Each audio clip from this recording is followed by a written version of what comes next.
Hindi ka lang pala nuknukan ng arte. Ahas ka rin palang babae ka. Napakalandi mo, Jackie. Oops, ayan na naman siya, Bebo. Pakitabi nga yung asong tumatahol. Nakawala yata. Isabel, huwag kang magskandalo rito. Bakit hindi? Harap-harapan niyo akong ginagago ng babaeng yan. Pwede ba kumalma ka? Mahiya ka naman sa mga kapitbahay nyo. Pare, huwag ka na makialam sa kanila. Away babae yan. Talaga ba? Kung sawayin mo kaya yung kaibigan mo, kinukonsinti mo kahit alam mo mali ang ginagawa eh. Bakit? Kung ikaw bang nasa sitwasyon niya, tatahimik ka lang? Paano kung sinulot ko si Isabel nung kayo pa? Matutuwa ka ba? Ang gago ng pag-iisip na meron ka, pare. Sa laki mong yan, ang liit ng utak mo para hindi mo mapagtanto kung gaano ka kawalang hiya. Abat, anong gagawin mo, ha? Sasaktan mo si Aldrin? Subukan mo lang idikit kahit dulo ng daliri mo sa kanya. Sa susunod, rehas nang hihimasin mong buwisit ka. Sige, magkampihan kayo. Total ang papangit nyo naman eh. Ano pa bang gusto mo mangyari, Isabel? Balikan kita? Hindi ka naman sulit balikan eh. Pucha, para ako nagjowa ng madre. Halik lang, kala mo naman gagasain na. Babe, doon na nga lang tayo sa loob ng bahay nyo. Hindi tayo makakapag-enjoy dito kung may mga asungot sa paligid eh. Mabuti pa nga, babe. Pagsisisihan mong ginawa mo sa akin na to, Kino. Tandaan mo yan. Taon 2018, Cebu. Nag-iisang anak si Isabel at tinatawag siya na Miracle Baby dahil bago pa man siya maipanganak ni Maricar ay ilang beses na yung nakunan. Hindi na rin in-advise ng doktor na magbuntis ang kanyang ina dahil doon. Mula nang maipanganak siya ay hindi na siya muli pang nasundan, kaya hindi na siya nagkaroon pa ng kapatid. Parehong government employee ang mga magulang niya, kaya madalas niyang hindi nakakasama ang mga yon. Guro sa elementarya ang kanyang ama at nagtatrabaho naman sa munisipyo ang kanyang nanay. Ni isang beses ay wala sa mga magulang niya ang nakakadalo sa mga pamiting ng eskwelahan. Nasasamahan lamang siya tuwing graduation, ngunit kadalasan sa recognition day nila ay hindi nakakapunta ang mga yon. Pagtuntong niya sa high school, doon na siya nagsimulang mapabarkada dahil sa kakulangan ng atensyon mula sa kanyang mga magulang. Marami siyang naging kalokohan na hindi nalalaman ng mga yun. Ngunit sa kabila ng lahat, may kaisa-isang tao na palaging dumadamay at sinusubukan siyang unawain ano paman ang gawin niya sa buhay. Walang iba kundi ang kababata at matalik niyang kaibigan na si Aldrin. Elementarya pa lamang, magkaibigan na silang dalawa. Nagsimula silang maging malapit sa isa't isa nang ipagtanggol siya ni Aldrin sa nambubuli sa kanya. Noong kasing bata pa siya ay kulot na kulot pa ang mahaba niyang buhok at may kaliitan din ang kanyang katawan. Si Aldrin naman may katabaan at palaging maraming dalang pagkain kaya tinutukso ng kanilang mga kaklase. Pero dahil matangkad yun at matapang tingnan ay umaatras ang mga bully sa kanilang eskwelahan. Mula noon, lagi na lang nilang naging kasangga ang isa't isa. Hindi sila magkaklase dahil nauuna ng 2 taon sa kanya ang kanyang kaibigan, ngunit madalas silang magkita tuwing recess at tuwing lunch break. Kaya lamang, noong nasa huling taon na ng high school si Isabel, unti-unti na silang nagipit sa pera. Nahinto kasi sa pagtatrabaho ang kanyang ama nang maaksidente yon. Nabangga ng jeep ang tricycle na sinasakyan ng kanyang tatay at naputulan yon ng paa. Pagkatapos ng aksidente, nagkaroon pa ng kung ano-anong sakit ang kanyang ama, kaya halos lahat ng sinusweldo ng kanyang nanay ay sa gamot lamang napupunta. Kaya naman, pagdating sa enrollment sa kolehiyo, imbis na mag-aral ay namasukan na kaagad siya para makatulong sa mga gastusin. Samantalang ang kaibigan niya naman na si Aldrin ay nakapagpatuloy ng pag-aaral sa kolehiyo at kalaunan naging isa ng ganap na civil engineer. Bel, papasok ka na ba? Sabay ka na sa akin. Wow, bagong kotse yan ah. Sa'yo na ba yan? Hindi pa fully paid pero parang ganun na rin. Minamaneho ko na tsaka nakapangalan na to sa akin eh. Nagpaliwanag ka pa talaga? Sakay na ako ha? Bibinyagan ko na ang bago mong kotse. Tatapak-tapakan ko na habang puro putik ang sapatos ko. Sama ng ugali ng babaeng to. Baka di mo alam, ikaw pa lang ang unang babaeng sumakay dito. Tapos ganyan lang ang gagawin mo sa baby ko? Ibang klase ka rin ah. Hindi mo ako kaibigan kung hindi ko to gagawin sa'yo, no? Kapag gumawa ako ng matino para sa'yo, kilabutan ka na. Baka hindi na ako yon. Siguradong ibang kaluluwa nang nasa katawan ko. Ay nako, umaatake na naman yung sakit mo. Parang habang tumatagal, lumalala ng sayad mo ah. Pero seryoso ha, ang layo na ng narating mo. Buti ka pa, may sarili ka ng kotse. Hindi ka na mahihirapang mag-commute gaya ko. Hindi ko naman to nakuha ng basta-basta lang. Matagal ko rin pinag-ipunan ng pang-down ko dito, tapos buwan-buwan ko pang huhulugan. Sa bagay, mapipilitan ka talaga magtrabaho dahil dyan. Pero achievement pa rin yan, no? Ako nga, cellphone pa lang ang pinakamahal na kaya kong bilhin eh. Hulugan pa. Sa ganyan din naman ako nagsimula. Sinasabi mo lang yan para pagaanin ang loob ko? Alam mo, naisip ko lang, paano kaya kung nakapagtapos din ako ng kolehiyo tapos natuloy ako sa pagdodoktor ko? Kayang-kaya sana yun ni na mama at papa kung hindi lang nagkamalas-malas ang buhay namin. Ano ka ba? Hindi pa naman huli ang lahat para tuparin mo ang pangarap mo na maging doktor. Pwede ka pa naman mag-ipon. Seryoso ka ba? Sa liit ng sweldo ko, imposible makaipon pa ako ng malaki para sa pag-aaral ko. Matalino ka kaya hindi malabong makakuha ng scholarship. Hayaan mo, kapag nakaluwag-luwag na ako, tutulungan kita mag-ipon. Tigilan mo nga ako, Aldrin. Bakit? Wala ka bang tiwala sa akin? May tiwala ako sa kakayahan mo, pero yung tutulungan mo ako makaipon, malabo yun. Baka magwala ang nanay mo kapag nalaman niyang may iba ka pang pinaglalaanan ng pinaghihirapan mong kitain sa pagiging engineer. Sino ba may sabi sa'yo na si nanay ang umahawak ng pera ko? Mali ka ng pagkakakilala sa nanay ko. Sinubukan ko nang ibigay sa kanya lahat ng sahod ko noon pero ayaw niyang tanggapin eh. Sapat na raw sa kanya na makapag-abot ako buwan-buwan. Hindi niya rin tinatanong kung magkano ang kinikita ko sa bawat project. Talaga? Sorry naman kung nahusgahan ko si tita, pero ayoko pa rin tumanggap ng tulong mula sa'yo kung perang ibibigay mo sa akin. Sanay naman ako na pinaghihirapan ko mga bagay-bagay eh. Parang mas posible pang mangyari yung maging scholar ako. Kaya lang, hindi pa ako pwedeng bumalik sa pag-aaral ngayon. Masyado pang malaki ang gastusin namin buwan-buwan dahil sa maintenance ni Papa sa gamot. Alam mo, kung nahihirapan kang mag-ipon at ayaw mong tumanggap ng tulong mula sa akin, humanap ka na lang ng asukal de papa na uugod-ugod na. Hoy, hindi pang senior tong ganda ko, no? Grabe ka sa akin. Kung hindi pang senior, baka para sa akin. Ano? Lakasan mo kasi para marinig ko. Ang sabi ko, kung hindi pang senior, baka pwede ka sa isang ubo na lang bago kunin ng liwanag. Sabihan mo lang ako kung interesado ka, ihahanap kita sa kumpanya namin. Hinto mo nga tong kotse. Wow, feel na feel ah. Wala ka sa pelikula, uy. Visit ka talaga. Minsan na nga lang ako magpaka-main character, binabasag mo pa ako. Baka nakakalimutan mong yun ang dahilan kaya ako nag-exist sa buhay mo. Nandito ako para maging kontrabida sa pagiging delulu mo, bell pepper. Oo na, pero tandaan mo, kapag ako naman ang sinuwerte sa buhay, kahit pisong candy, hinding-hindi kita ililibre. Sus, pag sinuwerte ka na sa buhay, wala nang tigpipisong candy, oy. Ngayon pa nga lang, ang mahal-mahal na ng mga bilihin eh. Ay, pwede bang sumang-ayon ka naman sa akin kahit minsan lang? Hindi pwede. Baka kapag ginawa ko yun, ma-inlove ka na sa akin. Ang kapal talaga ng mukha mo. Uy, teka, baka maaksidente tayo. Umayos ka kung gusto mo pa makapag-asawa. Che! Yan, ganyan nga. Takot ka palang tumandang dalaga eh. Lingid sa kaalaman ni Isabel, matagal nang may gusto sa kanya ang kababatang si Aldrin. Ngunit dahil sa magulong standards pagdating sa lalaki ay nawalan na ng pag-asa ang binata. Sa palagay rin ni Aldrin ay hindi pa hihigit sa pagkakaibigan ang maibibigay sa kanya ng kababata. Nagsimulang ma-develop ang espesyal na nararamdaman ni Aldrin kay Isabel noong sila ay nasa high school na.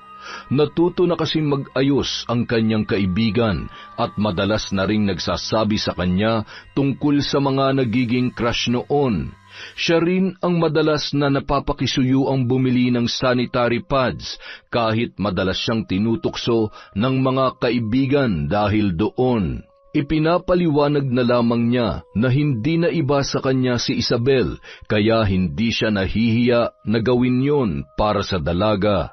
Ngunit nang magsimula ng pansinin si Isabel ng hinahanga ang lalaki, doon na nakaramdam ng selos si Aldrin.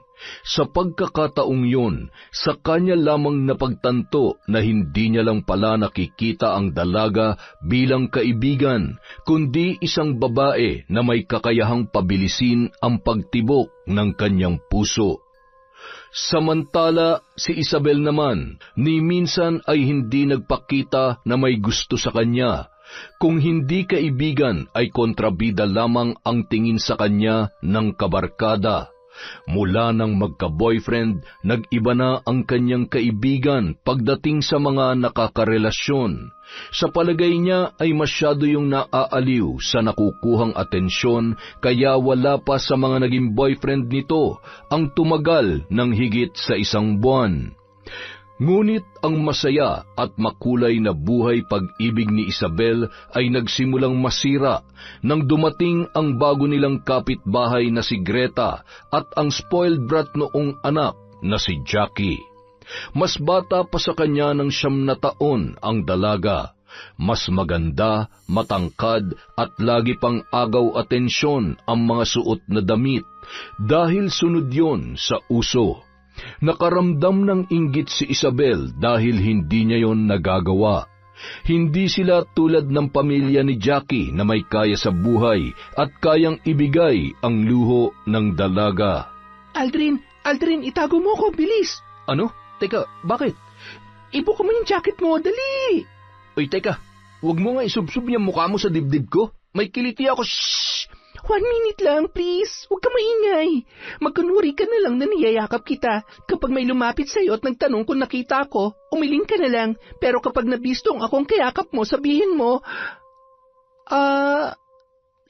boyfriend kita, okay? Ay, oo na. Gusto mo sabihin ko pang asawa na kita para lang matigil na yung mga kalokohan mo eh. Malapit na ako maging summa cum laude sa pagsisinungaling dahil sa'yo. Alam mo, ikaw puro ka reklamo, pero ginagawa mo pa rin naman. Alam mo kung hindi lang kita kilala noon pa, matagal na kitang nilaglag eh. Ay, paano na lang pag nagka-girlfriend na ako? Baka hiwalayan ako ng di oras kapag biglaan mo akong pinakilala bilang boyfriend mo. Hustisya naman sa kagwapuhan ko, Bell Pepper. Hindi ko na magamit para sa sarili ko dahil nilaspag mo na eh. Ang bastos talaga ng bibig mo. Ano nilaspag, ha? Bakit hindi ba? Gamit na gamit mo kaya ang kagwapuhan ko. Sa tingin mo ba may maniniwala sa'yo na boyfriend mo ko kung ang pangit ng lahi ko? Ha? Pasalamat ka, magandang jeans ng pamilya ko, Bell Pepper. Tigilan mo ayang katatawag sa akin ng Bell Pepper. Ang pangit-pangit pakinggan eh. Yoko nga, ititigil ko lang ang pagtawag sa'yo ng Bell Pepper kapag itinigil mo na rin ang panggagamit mo sa akin. Ewan ko sa'yo. Oh, kanina pa nakalayo yung naghahanap sa'yo. Siguro naman pwede ka nang kumalas. Masyado ka na nag-e-enjoy sa feeling ng mga abs ko eh. Huwag kang feeling dyan. Sus, kunwari ka pa. Gusto mo lang makalibre ng yakap sa akin eh. Sana sinabi mo na lang para ako na mismong yayakap sa'yo. Yak, kadiri ka. Ano? Nandidiri ka sa yakap ko? Hoy, Bell Pepper, para lang sa kaalaman mo, nagkakandara pa ang mga katrabaho ko para lang makatikim ng yakap mula sa akin, oh. Tapos ikaw, basta mo na lang nagagawa kung kailan mo gustuhin. Be grateful, kala mo. Pa-English ka pa? Di mo ako maluloko dyan sa sinasabi mo. Wala pa ako nakikitang chicks na naghahabol sa'yo, ano? Wala ka talaga makikita kapag magkasama tayo. Binabakuran mo ako eh. Ang kapal mo talaga. Gusto mo magdala pa ako ng Sintra board para ipangalandakan sa mga babae sa paligid na single ka pa rin sa edad mong yan? 28 ka na pero wala ka pa rin jowa. Kailan mo ba kasi ako jojowain, ha? Ikaw lang naman ang hinihintay ko eh. Nek-nek mo. Eh kung ligawan na kaya kita? May boyfriend na ako, no? Eh di pag nag-break na kayo, gusto mo ako na magsabi sa kanya na hindi mo naman talaga siya mahal? Ano, gawin ko na ba? Tumigil ka nga. Iba yung ngayon, okay? Seryoso ako kay Eman. Ganda ng pangalan, kaso ibe-break mo rin naman bago kayo umabot ng 1 buwan. Paki mo ba? Wala akong pakialam sa jowa-jowaan mo, pero sa'yo, Palagi ako may pakialam. At wala ka nang magagawa doon, oy. Sa kabila ng pagpaparamdam ni Aldrin sa tunay na nilalaman ng kanyang puso, hindi yun umubra sa kanyang kababata na noon ay walang ibang iniisip kundi ang kasalukuyang nobyo. Sa pagkakaalam niya ay katrabaho ni Isabel ang bagong karelasyon, pero dahil ipinagbabawal yon sa trabaho ay inililihim lamang yon ng dalawa. Habang tumatagal, lalong hindi nagugustuhan ni Isabel ang kanilang kapitbahay na si Jackie. Bagamat maarte at suplada, ay gustong-gusto pa rin yon ng mga lalaki sa village na noon ay nasa kanya ang paghanga. Tuwing nakakasalubong niya ang dalaga, imbis na ngumiti o makipagkilala, ay iniirapan lamang siya noon. Linggo ng umaga, walang pasok sa trabaho si Isabel, kaya lumabas siya para palakarin ang alaga niyang aso. Ngunit habang binabaybay nila ang tahimik na kalsada, ay nakasalubong nila si Jackie na nagja-jogging ng umagang yon. Kaagad na napatili ang babae at tila diring-diring lumayo sa kanyang aso nang ilang hakbang na lamang ang layo nila sa isa't isa. Misang oy mo naman kung makatili. Ni hindi ka nga tinahulan ng aso ko pero yung sigaw mo, talo mo pang nakagat na may rabies. Bakit ba kasi pakalat-kalat yung alaga mo? Hindi mo na dapat nilalabas yan. Paano kung makagat ako niyan, ha? May pampaturok ka ba? Alam mo, sa arte mong yan, baka ako pa mismo magturok sa'yo. Baka mas kailangan mo pa ng anti-OA kesa anti-rabies. Bakit? Wala ba akong karapatan mag-inarte? Kadiri kaya yung aso mo. Mas kadiri ang ugali mo. Nananahimik yung aso ko tapos bigla kang gagawa ng eksena, pa-main character ang putek. Anong sabi mo? Minumura mo ba ako? Kung anong narinig mo, yun na yun. Maliban na lang kung may pagkabungol ka. Diyan ka na nga. Wala akong panahon sa kaartihan mo. Hoy, teka lang. Hindi pa tayo tapos. Una sa lahat, may pangalan ako, Isabel, para sa kaalaman mo. At pakisiksik mo dyan sa kukote mo na wala akong pakialam kung hindi ka patapos. Problema mo na yan. Sa susunod na makita ko kayo ng aso mo, irereklamo ko kayo sa barangay. Pues sa susunod na makita ka namin ng aso ko, ipapakagat kita para may dahilan kang magreklamo. Mula nung araw na yun, hindi na nagustuhan pa ni Isabel ang bago nilang kapitbahay. Makita niya palang yun ay umiinit na agad ang kanyang ulo. Pakiramdam niya walang magandang gagawin ang babaeng yun sa kanya. Hindi lamang yun ang unang beses na nagkasagutan sila ni Jackie. Nasundan pa yun ng ilang beses dahil sa mga reklamo ng babae na wala naman sa lugar. Nang ipaalam niya sa kanyang ina ang mga walang kakwenta-kwentang reklamo ng dalaga, ay pinayuhan siya na wag na lamang yung pagtuunan ng pansin. Oh, bakit ganyan ang mukha mo? Konting nguso mo pa, pwede ko na yung sabitan ng kaldero. Mainit ang ulo ko ngayon, Aldrin. Huwag ka nang dumagdag pa. Uy, chill ka lang. Ano ba kasi nangyari? May nakaaway ka na naman ba? Ano pa nga ba? Hulaan ko, yung bagong kapitbahay natin, no? Correction, lumang kapitbahay. May mas bago pa sa kanila. Okay, salamat sa pagtatama, binibining perfectionist. Pwede ba? Inis na talaga ako. Halata nga, pero bakit nga ba? Ano bang pinag-awayan nyo? Di yung kaartehan niya na kinukonsinti pa ng nanay niya. Palagi niya nalang pinupuna ang pagpapalakad ko sa aso tuwing linggo. Nasisira ba ang buhay niya kapag naglalakad kami ni Bella? Huwag mo na lang siyang pansinin. Mas lalo siyang magmumukhang tanga kapag dinedma mo yung kaartehan niya. Bakit? Naaartehan ka rin ba sa kanya? Parang ganun na nga. Baka nakakalimutan mong kapitbahay rin namin siya. Mas malapit pa nga yung bahay nila sa amin eh. Mas gusto ko pang wala siya sa kanila. Masyado siya maingay. Tili ng tili. Tapos yung tawa niya, napaka-OA. Umaabot pa hanggang sa bahay. Parang sinasadya niyang iparinig eh. At kapag nagpapatugtog siya, kulang na lang humiwala yung kaluluwa ko sa katawan ko. Yung tipo bang ang sarap-sarap na ng tulog ko tapos lalakasan niya pa yung pagpapatugtog. Kundi nga lang ako sinasaway ni nanay, matagal ko nang binato yung bubong nila eh. Pareho lang pala tayo ng problema. Oo, kaya makinig ka sa akin. Deadmahin mo na lang yung babaeng yun. Talong-talo ka kapag ikaw ang mas naapektuhan sa simpleng kaartehan lang niya. Baka naman sinasabi mo lang yan kasi ayaw mong awayin ko yung babaeng yon. Umamin ka nga, nagugustuhan mo na ba siya? Paano kung ganun nga? Ano? Seryoso ka ba? Ano naman ang gugustuhin mo sa kanya? Ba't gusto mo malaman? dahil hindi ka dapat magkagusto sa kanya. Bakit nga? Kasi hindi kayo bagay. Hindi kami bagay? Sa tingin ko naman parang bagay naman kami. Maganda siya? Gwapo ko. Hoy, huwag kang feeling, hindi ka magugustuhan nun, no? Di tingnan natin. Hindi na lamang sineryoso ni Isabel ang sinabi ng kanyang kaibigan dahil batid naman niya na hindi nun magagawang makipaglapit sa mga taong walang magandang maidudulot sa kanyang buhay, tulad ng kanilang kapitbahay na si Jackie. Ngunit kabaligtaran ni Aldrin ang boyfriend niyang si Kino. Nang gabing ihatid siya ng binata sa bahay dahil wala na siyang masakyan, nakampante siya nang akala niya ay nakauwi na yon, matapos masigurong ligtas siyang nakauwi. Ngunit bago pa man sumakay sa minamanehong motorsiklo, kaagad na lumapit si Jackie na halos mabali na ang leeg sa katatanaw sa kapitbahay. Hi! Hi. Taga rito ka rin ba? Oo, dyan lang sa tapat ng bahay namin. Kung hindi mo mamasamain, bakit inihatid mo si Isabel? Madalas ko naman siyang hinahatid kapag wala na siyang masakyan pa uwi. Ang sweet mo naman, pero matanong ko lang, kamag-anak ka ba niya? Hindi, boyfriend niya ako. Ay ganon? Sayang, kala ko pa naman kamag-anak ka lang niya. Kukunin ko sanang number mo o kaya pangalan mo sa Blue App para makapagkwentuhan din naman tayo minsan. Kung gusto mo, pwede ko namang ibigay sa'yo. Siya nga pala, Kino ang pangalan ko. Ikaw ba? Jackie, pero pwede mo rin akong tawaging babe o baby kung gusto mo. Palabiro ka pala. Teka, akin na yung cellphone mo. Ako na maglalagay ng number ko. Ite-text ko na lang sa'yo mamaya ang pangalan ko sa Blue App. Hindi ba magagalit sa'yo yung girlfriend mo? Bakit naman siya magagalit? Hindi naman kami bawal makipagkaibigan kahit magjowa na kami. Buti naman kung ganon. O sige, baka gabihin ka na. Ingat ka sa pagdadrive. Salamat.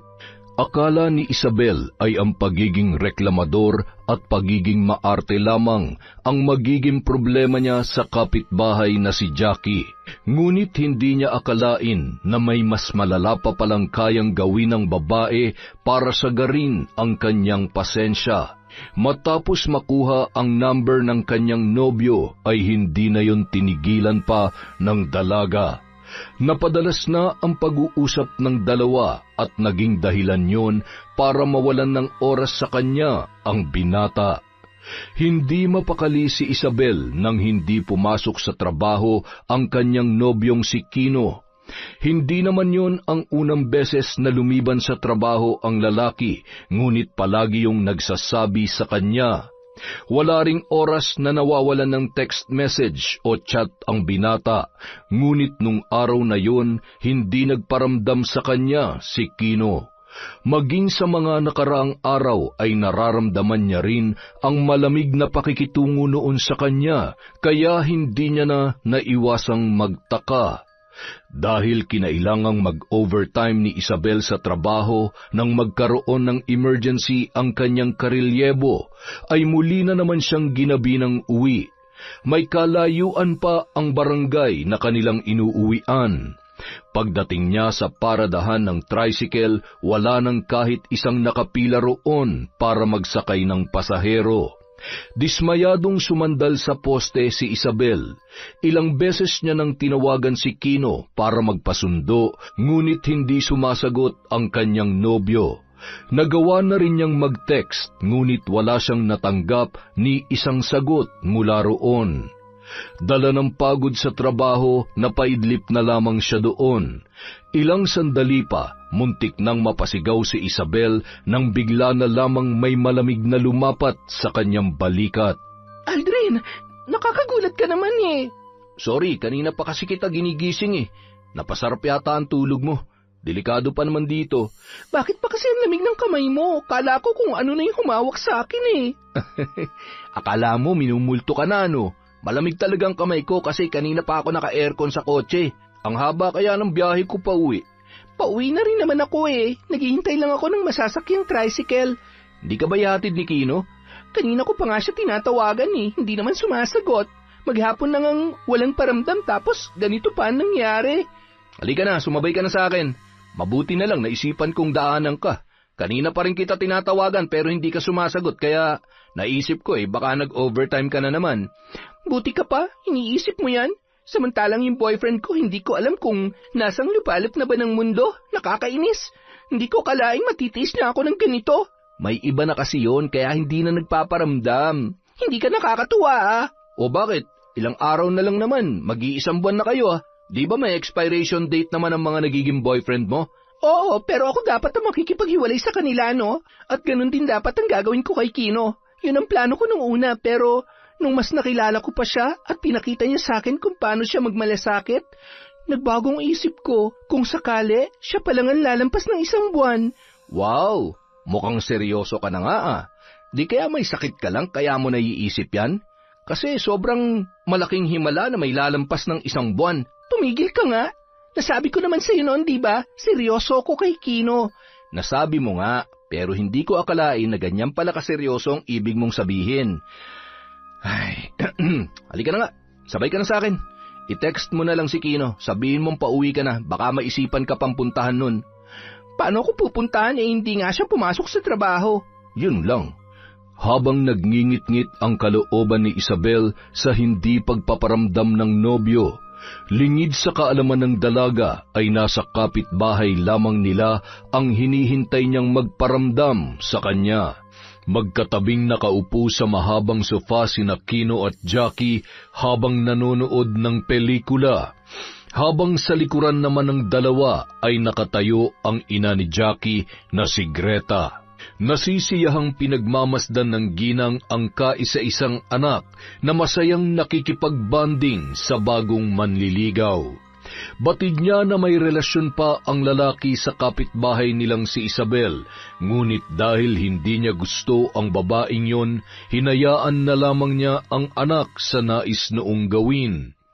Habang nakatuon ang atensyon ni Kino sa malaking screen ng telebisyon, bahagyang natigilan ng binata nang maramdaman ang kamay ni Jackie na marahang humahaplos sa kanyang braso. Ano yun, babe? Mukhang may gusto ka na namang hilingin sa akin, Meron nga. Sabi na nga ba ano bang gusto mo? Ikaw sanang tatanungin ko Gusto mo bang doon na lamang tayo sa kwarto ko? Ha? Babe, masyado pa maaga. Tsaka gising pa ang mama mo.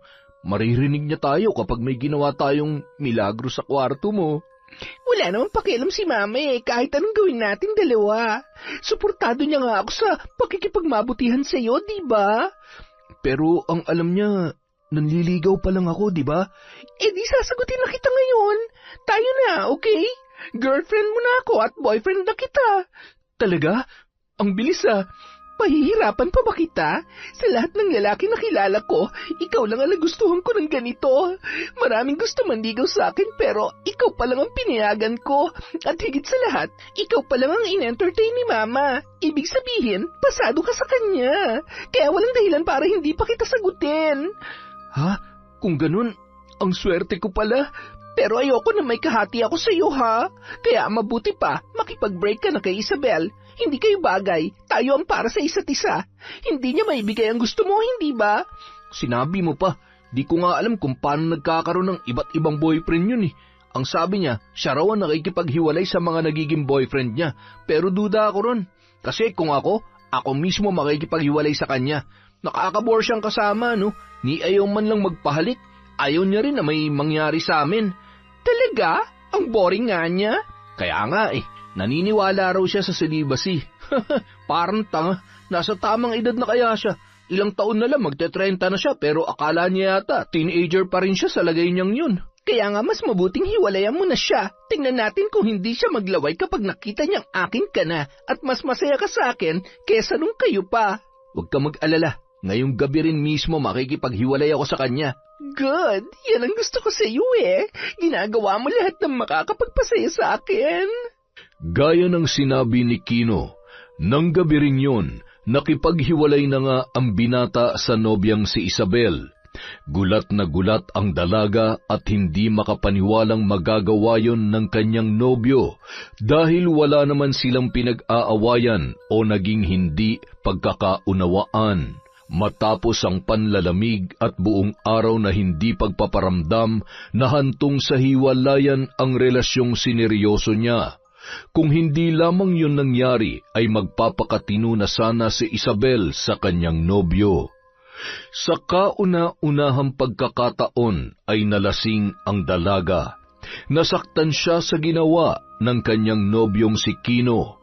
Ni hindi man lamang siya noon binigyan ng maayos na paliwanag, kaya wala siyang kaalam-alam kung ano ang dahilan ng kanilang paghiwalay. Ngunit sa kabila ng lahat, hindi siya iniwan at pinabayaan ng kaibigan na si Aldrin. Ilang araw nang hindi pumapasok sa trabaho ang dalaga at hindi rin makausap ng kanyang ina, kaya humingi na yun ng tulong sa binata.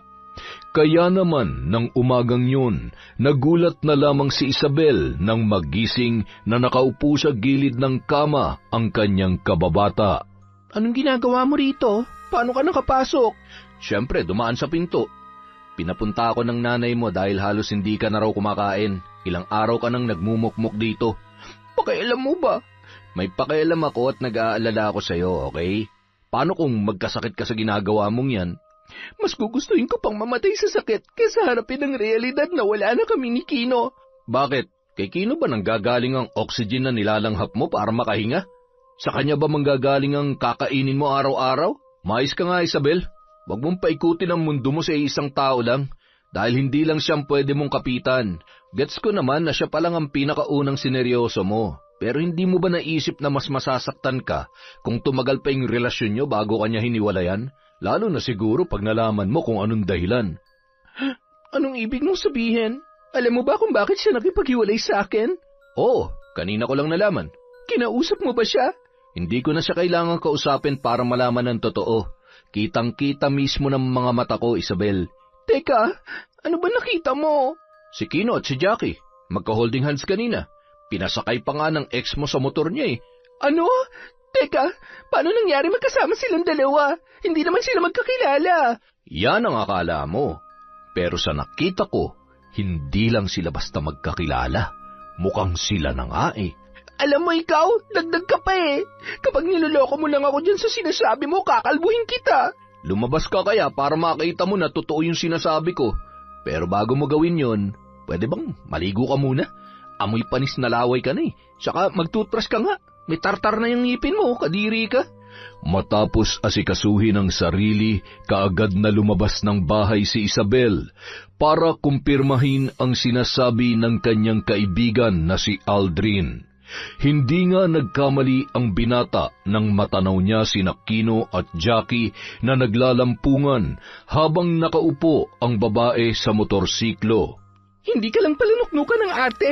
Ahas ka rin palang babae ka. Napakalandi mo, Jackie. Oops, ayan na naman siya, bebo. Pakitabi nga yung asong tumatahol. Nakawala yata. Isabel, huwag kang magskandalo rito. Bakit hindi? Harap-harapan niyo akong ginagago ng babaeng yan. Pwede ba kumalma ka? Mahiya ka naman sa mga kapitbahay nyo. Pare, huwag ka na makialam sa kanila. Away babae yan.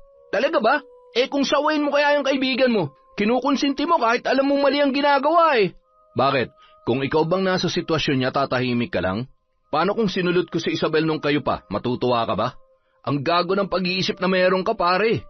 Sa laki mong yan, ang liit ng utak mo para hindi mo mapagtanto kung gaano ka kawalang hiya. Abat, anong gagawin mo, ha? Sasaktan mo si Aldrin? Subukan mo lang idikit kahit dulo ng daliri mo sa kanya. Sa susunod, rehas nang hihimasin mong buwisit ka. Sige, magkampihan kayo. Total ang papangit nyo naman eh. Ano pa bang gusto mo mangyari, Isabel? Balikan kita? Hindi ka naman sulit balikan eh. Pucha, para ako nagjowa ng madre. Halik lang, kala mo naman gagasain na. Babe, doon na nga lang tayo sa loob ng bahay nyo. Hindi tayo makakapag-enjoy dito kung may mga asungot sa paligid eh. Mabuti pa nga, babe. Pagsisisihan mong ginawa mo sa akin na to, Kino. Tandaan mo yan. Nanggagalaiti si Isabel nang iwan siya roon ng dating nobyo. Kitang-kita niya kung paano lumingkis ang taong kinamumuhian niya sa lalaking natutunan niya ng mahalin sa maikling panahon ng kanilang relasyon. At ang mas masakit pa ron, hindi man lang nagpakita si Kino ng nikatiting na malasakit sa kanya. Tana, tama na yan, ano ka ba? Huwag mong pag-aksayan ng luha yung gagong yun. Wala siyang kwenta. Kung talagang minahal ka niya nung kayo pa, hindi niya gagawin sa iyo yun. Hindi ka niya sasaktan ng ganito. Ang sakit-sakit, Aldrin. Kung kailan minahal ko na siya, saka pa niya ginawa sa akin to. At sa lahat ng babaeng pwedeng ipalit sa akin, si Jackie pa talaga. Alam mo, kung nagawa niya yun sa'yo, hindi malabong gawin niya rin yun kay Jackie. Hintayin mo lang na dumating sa kanila ang karma nila. At ikaw naman, ayusin mo nga sarili mo. Hindi naman hihinto ang mundo mo kapag nasaktan ka ng isang lalaki. O kaya kung talagang hindi mo pa kayang mag-move on at gusto mo siyang gantihan, gamitin mo ako ulit. Pagselosin mo siya at iparamdam mo sa kanya ang pananakit na ginawa niya sa'yo. Utot mo. Pero, papayag ka ba talaga? Kahit ano pang gusto mong gawin, hindi ako tatanggi. Kung gano'n, pwede ka bang magpanggap bilang boyfriend ko? Kunwari, tayo na. Hindi naman siya mahihirapang maniwala na magiging tayo rin talaga dahil alam niya kung gaano tayo ka-close, di ba? Ikaw ang bahala. Kung yan ang gusto mo, sige, boyfriend mo na ako mula ngayon. Tsaka huwag ka mag-alala. Kapag na-fall ka sa akin, sasaluhin na bang kita? Hindi kita iiwan sa ere. Sira ulo. Parang hinaplos ang puso ni Isabel sa sinabing yun ni Aldrin. Noon pa man ay karamay na talaga niya ang binata at madalas pa niyang ginagawang panangga sa mga dati niyang nobyo. Ngunit sa pagkakataong yun, hindi niya akalain na si Aldrin mismo ang magsasabi na gawin ang bagay na yun para lamang makaganti kay Kino. Matapos ang gabing yun, hindi na muli pang iniyakan ni Isabel ang dating nobyo. Dahil natanggal siya sa dating pinapasukan ay naghanap na lamang siya ng bagong trabaho. Sa tulong ni Aldrin, natanggap siya bilang sales lady sa department store. Kaagad siyang nakapagsimula roon. Hindi naman masyadong nakakapagod ang kanyang trabaho kaya may oras pa siya para sa kanyang mga racket. Pinahiram siya ni Aldrin ng puhunan at ginamit niya yon sa pag-uukay-ukay. Matumal ang benta nung una dahil nagsisimula pa lamang, pero sa tulong ng isang app ay nagawa na niya makapag-live selling at dumami na rin ang mga namimili sa kanyang mga paninda. Ngunit sa kabila ng ginagawa niya para lamang makabangon, hindi naman niya nagustuhan ang pagiging masaya ni Kino sa bagong nobya na si Jackie. May mga araw na nakikita niya pa rin ang dalawang yon na sinasadyang ipakita kung gaano kalambing sa isa't isa. Ganoon din naman ang ginagawa niya kapag kasama niya ang kaibigan na si Aldrin. Ngunit sa katagalan, hindi na nagiging sapat sa kanya ang ginagawa niyang pagpapaselos sa dating nobyo. Walang nakakaalam na lumapit siya sa isang kilalang mambabarang sa kanilang lugar. Walang iba kundi si Mang Loreto. 70 taong gulang na ang matanda, ngunit malakas pa rin yon at mahusay pa rin pagdating sa panggagamot ng mga naengkanto, nayanggaw at maging sa mga biktima ng kulam at barang. Si Jackie lamang ang gusto niyang pahirapan ng matanda dahil gusto niya makita kung paano yon hiwalayan ni Kino kapag hindi na yon kasing ganda nung bago pa lamang magkakilala ang dalawa. Bagamat wala na siyang balak pang makipagbalikan sa dating nobyo, batid niyang mapapahiya yon kapag nawala na ang ipinagmamalaki at ang dahilan kung bakit siya noon sinaktan. Ganda ng ngiti natin ngayon ah. Anong meron? Wala. Maganda lang ang gising ko. Bakit nga? Pumaldo ka ba sa live selling mo kagabi? Hindi. Alam ko na. Naka-move on ka na kay Kino, no? Parang ganun na nga. Ay, buti naman. Kala ko after 10 years ka pa makaka-move on sa pangit na yun eh. Makapangit ka naman dyan. Bakit pinagtatanggol mo pa rin yung mokong na yun? Mahal mo pa, no? Yak, asa naman siya, no? Nakamove on na nga ako eh. Hindi na ako nanghihinayang na naghiwalay kami, lalo na ngayon. Marirealize niya na hindi si Jackie ang babaeng tatagal sa kanya. Sus, sa tono mong yan, parang gusto mo pa rin makipagbalikan eh. Ang kulit mo, hindi na ako makikipagbalikan sa kanya, no? May iba na akong gusto ngayon. Sino naman yan? Baka mamaya pang 1 buwan lang ulit yan, ha? Hindi baka nga siya na yung pakakasalan ko eh. Bakit? Mahal mo na ba? Oo. Kailan ko naman makikilala kung sino yan para makilatis ko man lang bago ka magpakadelulu dyan? Kapag version lang din naman siya ni Kino, ako na mismo magsasabi sa kanya na hiwalayan ka na. Ano ka ba? Hindi siya ganon, okay? Sobrang layo niya kaya kay Kino. Professional siya, mabait, marespeto, medyo bastos nga lang minsan. Pambihira to. Di sana ako na lang ginawa mo. Nasa akin din naman lahat yan eh. Shh! Ang ingay mo. Lingid sa kaalaman ni Aldrin, siya mismo ang lalaking tinutukoy ni Isabel nung mga sandaling yon. Ngunit dahil kakahiwalay lamang nila ni Kino at hindi pa siya tapos maghiganti sa lalaki, ay nagdesisyon siyang sarilinin na lang muna ang kanyang nararamdaman para sa kababata. Sa tinagal-tagal na panahon ay sa kanya lamang napagtanto na matagal na pala niyang nakakasama ang lalaking pinapangarap niyang makasama habang buhay. Naging bulag lamang siya sa pagmamalasakit at atensyong binibigay sa kanya ng binata dahil ayaw niya masira ang kanilang pagkakaibigan sakaling hindi umayon sa kanila ang tadhana. Para kasi sa kanya, yun na ang pinakamasakit na mangyayari dahil malalim na ang koneksyon nila sa isa't isa at masyado nang mahalaga para sa kanya si Aldrin. Sa paglipas ng ilan pang araw, palaging tinatanaw ni Isabel ang bahay nila Jackie sa pagbabaka sakali na makikita niya ang babae matapos dapuan ng malalang sakit na dulot ng kinausap niyang mambabarang. Ngunit magdadalawang araw na niyang hindi nakikita na lumalabas ng bahay ang dalaga. Wala na ba dyan si Jackie?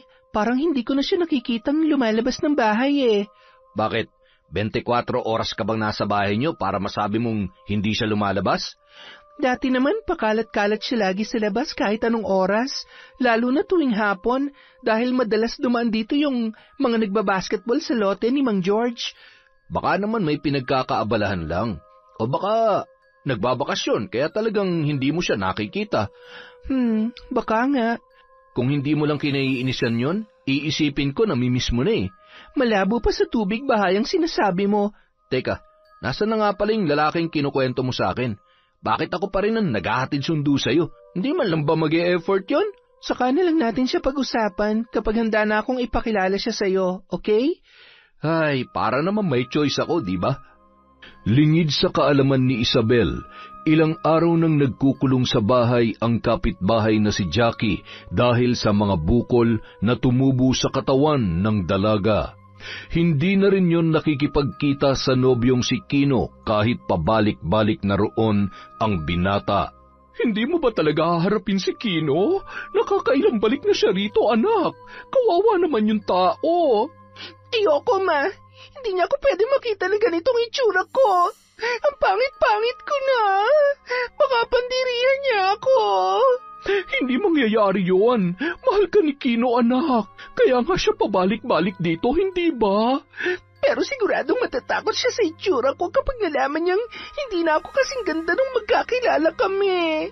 Ma, gusto ko nang mamatay. Gaga, umayos ka nga. Maghahanap ako ng doktor na gagamot sa'yo. Hindi ko hayaang maging ganyang ka na lang kapangit, no? Wala sa lahi natin ang mukhang... Mukhang ano, ma? Bakit hindi mo masabi? Mukha ka kasing manok na tinanggalan ng balahibo sa itsura mo ngayon eh. Nakakainis ka naman, ma eh. Imbis na pala kasing maloob ko, ikaw pa mismo nalalait sa akin. Anak, totoo naman ang sinasabi ko eh. Pero hindi ako masaya na nagkakaganyan ka, okay? Hindi pwedeng mawala ang ganda mo. Diyan tayo nabubuhay. Pero seryoso, ma? Nahihirapan na ako. dumadami ng mga bukol ko sa katawan. Kanina habang naliligo ako, may nakapapa rin ako sa likod. Baka dahil yan sa ginagamit mong sabon. Magpalit ka kaya? Ma, nakakailang palit na ako ng sabon. Saka paano naman ako magkakabukol ng dahil doon? Anak, kahit ilang beses mo pa akong tanungin, wala rin ako may sasagot sa'yo. Hindi ko rin maintindihan kung bakit ito nangyayari. Baka naman may kaanak tayo na nagkaroon na rin ng ganitong sakit. Mawawala rin to. Gagaling din ako. Hindi pwede to. Kung gusto mong gumaling, sumama ka sa akin sa doktor bukas. Kailangan ka na matingnan ng doktor. Baka mas lumala pa ang sakit mo kapag pinatagal pa natin yan. Kinabukasan, dinala ni Greta sa ospital ang anak na si Jackie. Ilang doktor na ang tumingin sa dalaga, ngunit hindi pa rin natutukoy ang sakit. Kinailangan na rin siyang i-confine sa ospital, ngunit hindi siya pumayag at nakiusap na regular na lamang na magpapacheck up. Pinag-awayan pa nila yon na mag-ina, ngunit kalaunan ay naunawaan din ni Greta ang kanyang anak. Pagkagaling sa ospital ay dumiretso na pauwi ang mag-ina. Bago bumaba ng sasakyan ay nagsuot muna ng face mask at hoodie ang dalaga para itago ang pagkasira ng balat. Ngunit nang makalabas ng sasakyan si Jackie, saka naman dumating ang nobyong si Kino. Huli na para magtago ang dalaga nung mga sandaling yon. Babe, ano ba nangyayari sa'yo?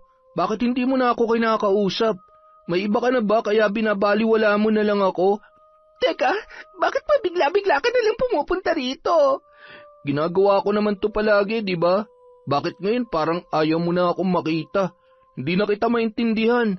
Tsaka, bakit balot na balot ka? May sakit ka ba? Wala akong pakialam doon. Umalis ka na, please lang. Saka na lang tayo mag-usap. Ganito na lang ba tayo? Kung ayaw mo na sa akin, sabihin mo na lang para hindi na ako umaasa. Ipinagmamalaki pa naman kita sa mga magulang ko. Handa na nga sana kitang ipakilala sa kanila pero bigla ka na lang nagkaganyan.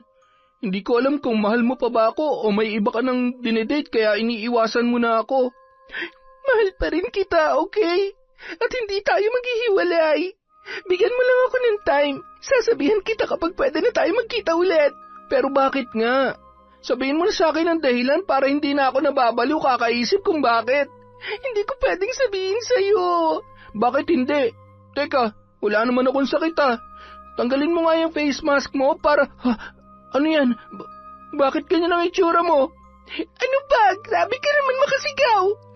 Yan ba dahilan kaya mo ako iniiwasan? Oo, at hindi ko alam kung anong sakit to. Nyeta naman Bakit hindi mo kaagad sinabi? Kanina pa ako lapit ng lapit sa'yo Paano ko nakakahawa yan? Ano? Pinandidirihan mo ba ako? Paano hindi? Nakakatakot na yung itsura mo. Teka, uuwi na nga ako. Ano? Teka, mag-usap muna tayo, oy! Ngunit kahit anong tawag ni Jackie sa kanyang nobyo ay hindi na nag-abala pang lumingon ang lalaki. Sumakay na yun ng motorsiklo at agad na pinaharurot palayo roon na animoy takot na takot mahawa sa sakit ng dalaga. Ang kapal na mukha niya para pandirian ako. Samantalang nung wala pa akong sakit, baliw na baliw siya sa akin. Anak, kumalma ka nga lang muna. Paano ko kakalma? Sa tingin niyo ba babalikan pa ako ni Kino? Sa itsura kong to, sigurado maghanap na siya ng ibang magandang babae. Hayaan mo na muna siya, anak. Hindi naman siya kagwapuhan, Humanap ka na lang ng iba kapag magaling ka na. Sigurado akong maglalaway ang lalaking yon kapag bumalik na ang ganda mo. Mama naman Nasasaktan na nga ako sa nangyari, parang pinapangalandakan mo pa sa akin na ang pangit-pangit ko na ngayon. Mas mabuti nang sa akin mo marinig ang katotohanan, anak, kesa naman ibang tao pa magsabi sa iyo. Sa paglipas ng mga araw, mas lalo pang lumala ang kondisyon ni Jackie. Bukod sa mga bukol sa katawan, ay nakaramdam na rin siya ng pangangati ng balat. Gumamit na siya ng iba't ibang pampahid, ngunit ni isa sa mga yon ay walang nakatulong para maibsan ang pangangati na kanyang nararamdaman. Kaya naman, kahit labag sa kalooban, ay kinamot na lamang yon ng dalaga para makaramdam ng kaunting ginhawa. Dahil doon, nagkasugat-sugat na ang kanyang balat. Ang mga tumubo namang bukol ay unti-unting namamaga, dahilan para mas lumaki pa ang mga yun. Akala ni Jackie ang sakit niya lamang sa balat ang magiging problema niya. Ngunit ng gabing yun, napabalikwas siya sa higaan at sunod-sunod na napaduwal. Pakiramdam niya ay hinahalukay ang kanyang sikmura ng mga sandaling yun. Sinabayan pa yon ng pagkahilo na mas nagpalala ng kanyang karamdaman. Dahil doon, napilitan silang bumalik sa ospital para matingnan ang kanyang kalagayan. Ngunit nang masuri ang dalaga, hindi niya inaasahan ang sinabi ng doktor na ang nararanasan niyang pagkahilot pagsusuka ay sintomas ng pagdadalang tao. Hindi ako pwedeng mabuntis, Ma. Hindi ito pwede. Iniwan na ako ni Kino. Siguradong hindi niya tatanggapin ang batang to kapag pinaalam ko sa kanya. Ano pa magagawa mo? Nandyan na yan. May nabuo na dahil sa kapusukan yung dalawa. Sinabihan ko naman kayo noon, di ba? Gumamit kayo ng proteksyon kung hindi pa kayo handa magkaanak. Ginawa niyo ba? Sa resulta ng test sa iyo ngayon, maliwanag pa sa sikat ng araw na nagpabaya nga kayo. Ay, Jackie, hindi ko na alam ang gagawin ko sa iyo. Sa sakit mo pa nga lang, halos mabaliw na ako sa kakahanap ng paraan kung paano ka gagaling. Tapos dumagdag pa yung ipinagbubuntis mo. Ay, nako. Sorry, Ma. Hindi ko naman ginusto mangyari sa akin to eh. Kung yung pagbubuntis ko lang, kaya ko naman sana gawa ng paraan. Pero itong sakit na meron ako, parang sumpa at karma na sa kamalditahan ko. Paano kung hindi na talaga ako gagaling? Ma, hanggang ngayon hindi pa rin natutukoy kung anong sakit ko. Baka hindi na doktor ang kailangan natin, anak. Anong ibig niyong sabihin? Ano kaya kung maghanap na ako ng albularyo? Albularyo? Naman. Baka mas lalo lang mapadali ang kamatayan ko dyan sa niisip mo. Doktor ang kailangan ko, hindi kung sino lang na nagmamarunong sa paggagamot, Ma. Kahit anong pangungumbinsi ang gawin ni Greta sa anak, ay hindi yun pumayag na magpagamot sa albularyo. Lumaki kasi yon na alaga ng mga doktor tuwing nagkakasakit. Maging sa mga regular na check-up lamang, kaya inaasahan na rin ng ginang na hindi papayag ang dalaga sa naisip niyang solusyon. Samantala, dahil may iba pang nakakita kay Jackie nang tanggalin ni Kino ang suot na face mask, kumalat na sa buong village ang tungkol sa kanyang sakit. Maging ang pandidiri ng lalaki at ang pangiiwan sa babae ay hindi rin nakaligtas sa mga tsismosang naroon. Naging usap-usapan ang mag-inang halos hindi na lumalabas ng bahay. Maraming nagsasabi na karma na lang yon ng dalaga dahil sa kasamaan ng kanyang ugali. Ngunit nang makaabot kay Aldrin ang balita tungkol doon, imbis na matuwa sa nangyari, ay kaagad na napaisip ang binata. Pinuntahan niya ang kaibigang si Isabel ng araw na yon para ipaalam ang nangyari kay Jackie. Hinintay niyang matapos ang shift ng dalaga para isabay na rin pauwi. Hindi naman siya natagalan sa paghihintay dahil maya-maya lamang natanaw niya na ang kanyang kababata na naglalakad papalapit sa kanyang kotse. Ang layo mo pa kanina pero ngiting-ngiti ka na. Ano ba meron? Bakit? Hindi ba pwedeng maging masaya? May kinalaman ba dyan na nangyari kay Jackie? Balita ko, may sakit siya at tinakbuhan daw nung ex mo. Alam ko, kahapon ko pa nalaman. Tumawag pa nga sa akin si Kino kagabi eh. At kinausap mo naman. Marupok ka rin talaga, no? Ano ka ba? Anong akala mo sa akin? Patay na patay sa lalaking yon? Kung ayaw mong maniwala na nakamove on na ako sa kanya, bahala ka. Mahirap talagang maniwala dahil hindi ka matutuwa ng ganyan sa nangyari kay Jackie kung wala ka ng pakialam. Wala na akong pakialam sa kanila, okay? Kung ano man na nangyayari kay Jackie ngayon, karma niya na yon. Sabi ni nanay, mukhang may nagpapabarang daw kay Jackie. Humingi na raw ng tulong sa kanya si Aling Greta. Talaga? Kaya pala ganun ang itsura niya. Magsabi ka nga ng totoo. May kinalaman ka ba sa nangyayari sa kanya? Ha? Bakit ako? Dahil galit na galit ka sa kanya at gusto mo makaganti. Alam kong kilala mo si Mang Loreto, kaya kung gugustuhin mo, pwedeng-pwede mo siyang lapitan para ipabarang ang taong kinamumuhian mo. Akala ko ba kaibigan mo ako? Bakit ako agad ang pinagbibintangan mo? Yun na nga kaibigan kita kaya kita pinapaamin. Kilala kita, Isabel. Alam ko kung paano ka mag-isip at kung paano ka magpadalos-dalos ng desisyon. Kaya nakikiusap ako sa'yo. Kung may kinalaman ka sa nangyayari kay Jackie, sabihin mo na sa akin. Paano kung hindi ako umamin? May mamamatay, Isabel. Ano? Mamamatay agad? Sa tingin mo, ano mangyayari sa taong binabarang? Intensyon nila na patayin ang taong dinadapuan ng sumpa, Isabel. Kapag nakumpleto ng orasyon, wala nang magagawa para isalba pa si Jackie. Pero... Buntis si Jackie. Kaya kung may mamamatay man dahil sa pambabarang, hindi lang isa kundi 2 buhay ang mawawala, Isabel. Labis na ikinagulat ni Isabel ang nalaman niya mula sa kaibigang si Aldrin.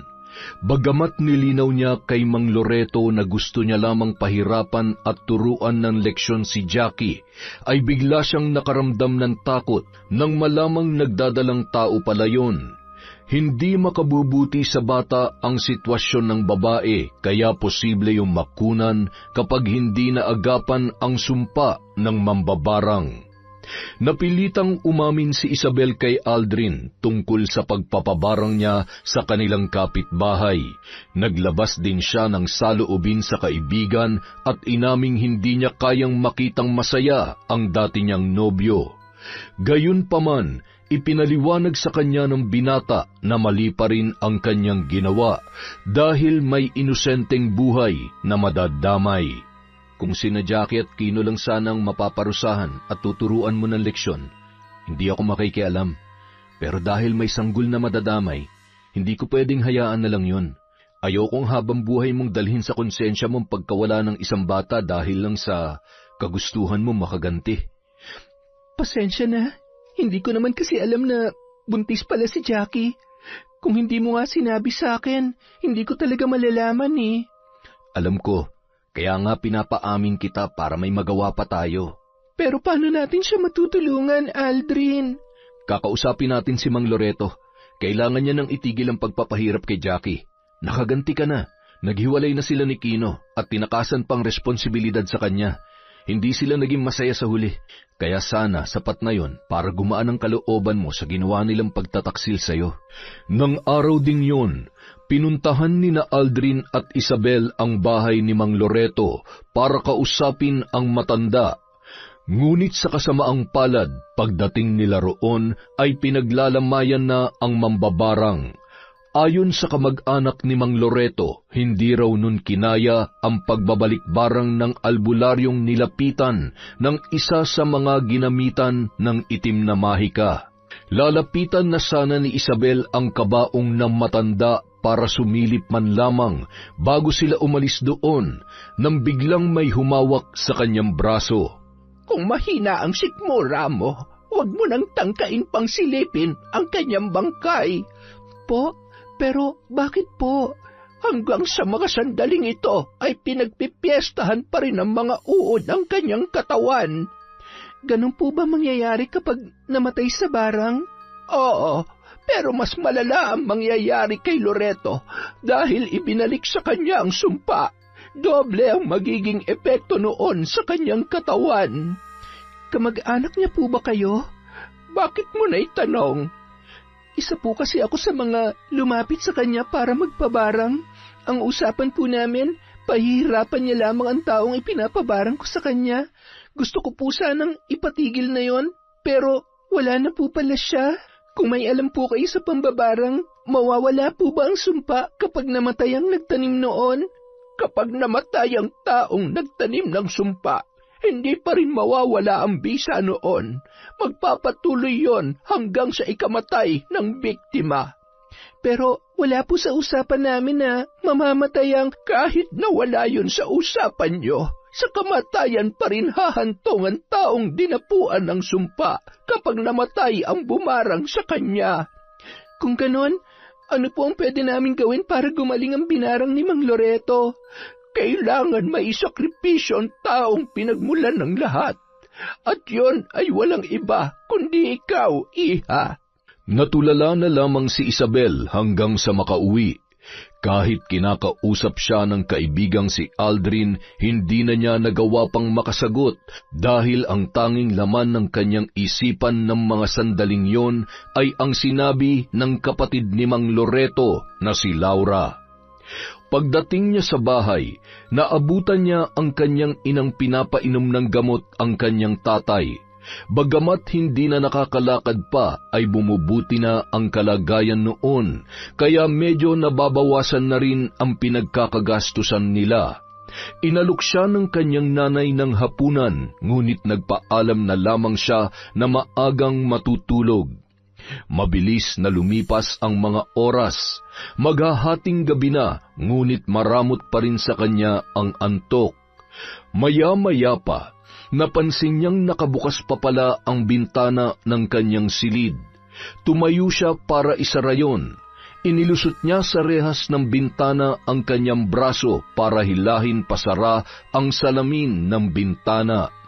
Ngunit sa pagkahawak niya sa handle, muntik na siyang mapasigaw nang bigla na lamang humawak sa braso niya ang maliit na kamay ng isang bata. O mas tamang sabihin na kamay ng kasisilang na sanggol. Dali-dali niyang hinila papasok ang braso niya at nanginginig na lumayo sa may bintana. Dama niya noon ang malakas na pagkabog ng kanyang dibdib. Hindi pa siya lubusang nakakabawi sa nangyari nang muli niyang makita ang kamay na humawak sa kanya. Ilang sandali pa, tumambad ang nakakakilabot na itsura ng isang sanggol na pumasok mula sa bintana at mabagal na gumagapang papalapit sa kanyang kinatatayuan. Dahil sa matinding takot, napatakbo siya palabas ng silid at dali-daling yumakap sa kanyang ina. Kinabukasan, ikinwento niya kay Aldrin ang nangyari sa kanya. Akala niya tatawanan lamang siya ng kaibigan, ngunit nagulat siya nang sabihin noon na pareho sila ng naranasan. Ibig sabihin, nakita mo rin yung sanggol na nagpakita sa akin? Oo, muntik na nga akong himatayin kagabi kung hindi lang pumasok sa kwarto ko si nanay. Pero bakit may nagpapakita sa ating sanggol? Saka bakit gano'n ang itsura niya? Nakakatakot, parang tiyanak. Sa tingin ko, isa yung pahiwatig, Isabel. Kailangan may gawin tayo para matulungan si Jackie bago pa man mahuli ang lahat. Pero paano natin siya matutulungan kung patay na si Mang Loreto? May isa pa makakatulong sa atin. Sino? Si Aling Laura. Paano niya naman tayo matutulungan? Napag-isip-isip ko kasi kahapon na kung may alam siya sa posibleng mangyari kay Jackie, posibleng may alam din siya sa pambabarang. Nagtanong din ako kay nanay kagabi. Sabi niya, buong angkan daw ni Mang Loreto may taglay na karunungan sa pambabarang. Kung ganon, kailangan natin siyang puntahan ngayon. Hindi na natin to pwedeng patagalin. Baka magulat na lang tayo na wala na si Jackie at ang batang nasa sinapupunan niya. Nang araw ding yun, bumalik sila sa bahay ni Mang Loreto. Kaya lamang hindi sila agad nakahanap ng tamang pagkakataon para makausap si Laura, dahil yun din mismo ang araw ng libing ng matandang mambabarang. Nagpasya sila na sumama na lamang na makipaglibing. Pagdating sa sementeryo, narinig nila ang bulong-bulungan ng ilan sa mga nakikilibing dahil hanggang sa huling hantungan ay hindi pa rin nilulubayan ng mga insektong ginamit sa balikbarang ang katawan ni Mang Loreto. Hinintay nila na kumonti ang mga taong naroroon, hanggang sa si Laura na lamang ang naiwan sa puntod ng pumanaw na kapatid. Habang nakatanaw sa matanda, napapitlag si Isabel nang bigla na lamang yon magsalita. Alam kong kanina pa kayo riyan. Lumapit na kayo at sabihin kung anong sadya ninyo. Paano niyo po nalaman na nakita ko na kayo kanina nung dumating sa bahay ng kapatid ko? Inaasahan ko nang babalik kayong dalawa dahil kailangan yon tulong ko. Pasensya na po kayo sa abala, Aling Laura. Alam po namin na nagluluksa pa kayo sa pagkawala ng kapatid nyo, pero oras po ang kalaban namin kaya naglakas loob na po kaming lumapit sa inyo. Sana'y naalala mo ang sinabi ko sa iyo nang huli tayong magkita. Kailangan may isakripisyo ka para sa ikagagaling ng taong dinapuan ng sumpa. Anong sakripisyo po bang tinutukoy nyo, Aling Laura? Tanging ang kaibigan mo lamang ang makakasagot sa tanong na yan. Kung buhay ang iyong isasalba, nararapat lamang na buhay din ang maging kapalit. Bagsak ang balikat na umalis ng sementeryo sina Isabel at Aldrin. Mas lalo lamang silang naguluhan sa sinabi ng matandang mambabarang. Muling natulala si Isabel na hindi lubos maisip kung kaninong buhay ang dapat niyang isakripisyo, dahil wala sa mga mahal niya sa buhay ang nais niyang malagay sa alanganin.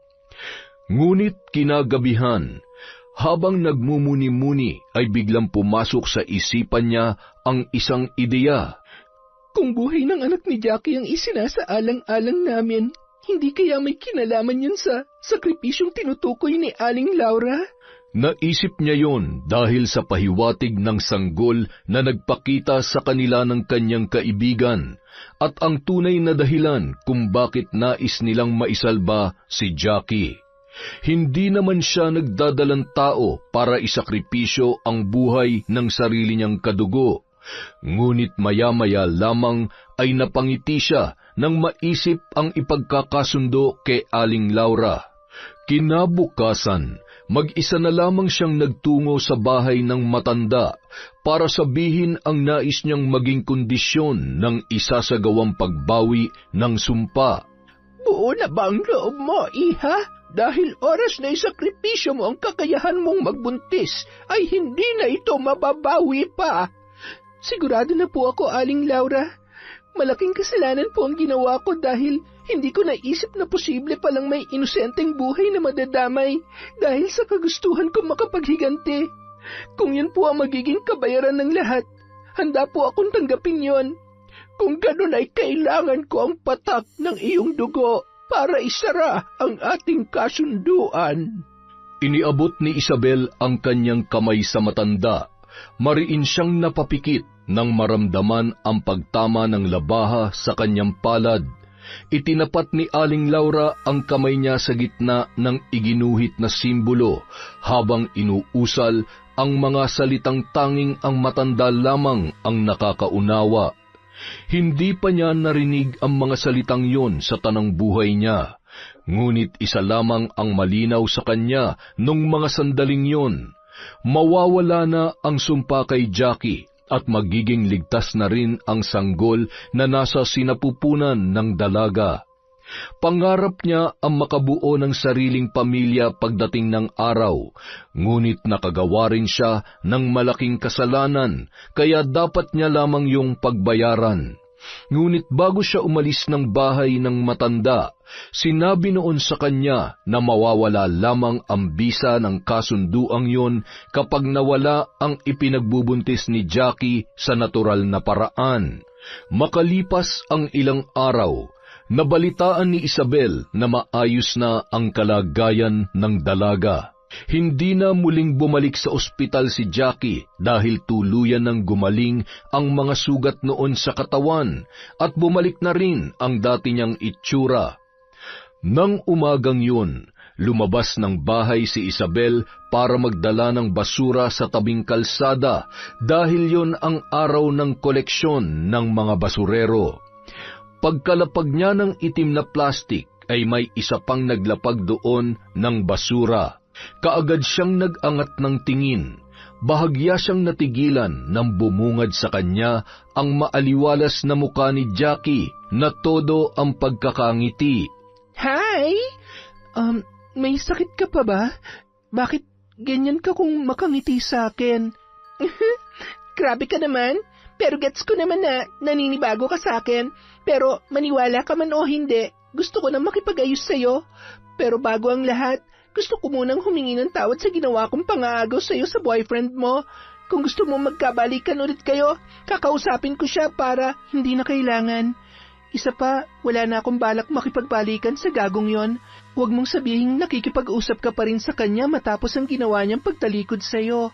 Siyempre hindi na, no? Kahit makipagbalikan pa siya sa akin at lumuha ng dugo, hinding-hindi ko na siya tatanggapin. Buti naman, may maganda rin palang naidulot sa'yo ang naging sakit mo. Hindi ka na tanga mag-isip ngayon. Grabe ka naman. Ang sakit mo magsalita. Alangan naman maging sweet ako sa'yo. Hindi naman tayo close. Paano kung maging close na tayo? Asa ka. Gagawin kong lahat para makabawi ako sa mga nagawa ko sa'yo. Asahan mo yan, Ate Isabel. Nang makaalis si Jackie ay bahagya siyang napangiti. Hindi niya akalain na may tinatago rin naman palang katinuan ang sulutera niyang kapitbahay. Ngunit kahit masaya siya na maayos na ang kalagayan ng dalaga at ng magiging anak noon, ay hindi pa rin niya maitago ang nararamdamang kalungkutan. Hindi na siya magkakaanak, kaya hindi na matutupad ang pangarap niyang makabuo ng sariling pamilya, kasama ang lalaking kanyang minamahal. Kaya naman, ang plano niyang pag-amin ng tunay na nararamdaman para sa kanyang kaibigan ay hindi na niya itutuloy pa. Kapansin-pansin ang naging pag-iwas ni Isabel kay Aldrin noong mga sumunod na araw. Ngunit dahil sanay na ang binata na lagi silang magkasama, ay hindi pa rin siya nakaligtas sa pangungulit noon sa kanya. Hoy, bakit hindi ka namamansin? Wala naman ako naaalalang pinagtalunan natin LQ ba tayo ngayon? Uy, kausapin mo naman ako. Bakit ka ba nandito? Kaya ko naman umuwi mag-isa. May masasakyan pa naman ako ngayon. Paano kung sabihin kong namimiss na kita? Hindi ba valid na reason yon para sunduin kita ngayon at yayain kumain? Bakit mo ba ito ginagawa? Maghanap ka na lang kaya ng maliligawan mo para hindi ako yung kinukulit mo. Nakahanap na ako. Medyo mailap lang talaga, saka in denial pa sa totoo niya nararamdaman, kaya maghihintay na lang ulit ako. Umuwi ka na. Hindi ako sasabay sa'yo. Sungit naman. Lika na. Ayoko nga. Kapag hindi ka sumama sa akin, bubuhatin kita papasok sa kotse. Siguro yun ang gusto mo, no? Yung bridal style ang pagsundo. Teka. Nang hindi pa rin natinag, napatili na lamang si Isabel nang bigla siyang buhatin ni Aldrin papasok ng kotse. Marahan siyang pinaupo roon. Napigil niya ang hininga nang dumukwang ang binata para ikabit ang seatbelt sa kanya. Okay ka na? Magiging mas okay ako kung ihahatid mo na ako, Aldrin. Mamaya na. Ipinagpaalam naman kita kina tito at tita. Sabi ko, ide-date kita ngayon. Ano bang trip mo, ha? May gusto ka ng ligawan tapos ide-date mo pa ako. Ay, grabe talagang magalit tong future misis ko. Sige na nga, aamin na ako. Ikaw talaga yung gusto kong ligawan. Alam kong kaibigan lang ang tingin mo sa akin, pero sisikapin kong magbago ang tingin mong yun. Dahil wala na akong ibang babaeng nakikita para makasama ko habang buhay, kundi ikaw lang. Ay, sorry, medyo kinakabahan ako.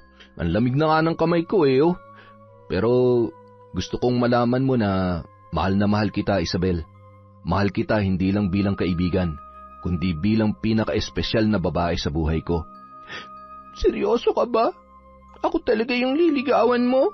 Pwede ngang hindi na kita ligawan kung aaminin mo lang sa akin na mahal mo rin ako Pero syempre, joke lang yun. Liligawan pa rin kita kahit maging tayo na. Napaluhan na lamang ang dalaga sa mga sinabing yon ni Aldrin sa kanya. Dahil doon, hindi na niya napigilan ang sarili na aminin na rin ang tunay niyang nararamdaman para sa kanyang kababata. Nang gabi ring yun, sinagot niya na si Aldrin. Sinabi niya rin ang dahilan kung bakit naisip niyang iwasan na lamang ang lalaki sa kabila ng plano niyang pag-amin. Nilinaw naman sa kanya ni Aldrin na wala raw kaso sa binata kung hindi man sila magkakaanak, ngunit aasa pa rin daw siya sa himala na mawawala ang bisa ng naging kasunduan nila ni Aling Laura. Makalipas ang ilang linggo, nagulat na lamang sina Isabel at Aldrin nang malaman nilang isinugod sa ospital si Jackie matapos yung duguin ng makipag-away kay Kino. Tumawag daw ang lalaki para makipagbalikan sa dalaga, ngunit nauwi yun sa sumbatan at palitan ng maaanghang na salita. Sa kasamaang palad, tuluyan ng nakunan si Jackie. Kaya naman nang makalabas yun ng ospital ay dinamayan ni Isabel ang dalaga. Laking pasasalamat naman ni Jackie dahil sa wakas ay nagkaayos na sila at tinanggap na rin niya ang paghingi noon ng tawad bago pa man yun umalis ng village. Matapos ang kahihiyang sinapit ni Jackie ay nagpasya ang magulang ng dalaga na ibenta na lamang ang bahay doon at lumipat na lamang sa ibang matitirhan. Nalungkot naman si Isabel sa nangyari dahil kung kailan nagkasundo na sila at para na rin siyang nagkaroon ng nakababatang kapatid ay saka pa yun aalis. Ngunit nauunawaan niya naman ang dahilan ng dalaga dahil hindi makabubuti ang mga naririnig noong usap-usapan at paninira ng ibang nakakakilala sa kanila. Samantala, nagpatuloy naman ang masaya nilang relasyon ni Aldrin na may basbas na ng kani-kanilang mga magulang. Plano nilang magpakasal sa susunod na taon. Hindi na nila kailangan pang kilalanin ang isa't isa dahil halos buong buhay na silang naging magkasangga at naging magkaramay sa mga problema. Nasubok na sila ng panahon bago pa man nila napagtanto na sila nga ang nakatadhana, kaya naging mas matibay ang pundasyon ng samahang nabuo nila. Isang samahan na walang kahit na anong sumpa ang makakasira. Yon! Isa na naman pong malupit na kwento mula po sa Kwentong Enteng! Pasensya na po, medyo may trabaho po tayo ngayon, kaya sa susunod na video na po ang ating shoutout. Maraming salamat po ulit sa walang sawang pagsuporta sa Kwentong Enteng!